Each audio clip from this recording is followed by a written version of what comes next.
हज़रत इमाम हुसैन रज़ी अल्लाह ताला अन्हु के भाई हैं हज़रत मोहम्मद बिन हनफिया। माँ की तरफ से फ़र्क है, बाप की तरफ से सके हैं। आपस में कोई उलझाव हो गया, शक्करंजी हो गई, 3 दिन गुजर गए।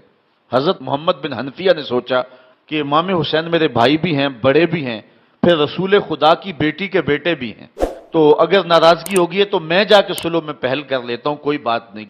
घर से चले, रास्ते में हुजूर का ये फरमान याद आया कि जो दो मोमिन आपस में उलझ पड़े, जो सुलह में पहल करेगा वो जन्नत में पहले जाएगा।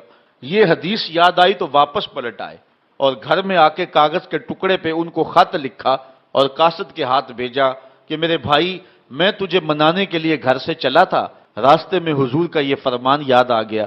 मैं तो गवारा नहीं करता कि आपसे पहले जन्नत में जाऊं, तो इसलिए आप मुझको आके मना ले, मैं नाराज होकर बैठा हुआ हूं। तो हजरत इमाम हुसैन आए और अपने भाई मोहम्मद बिन हनफिया को राजी कर लिया।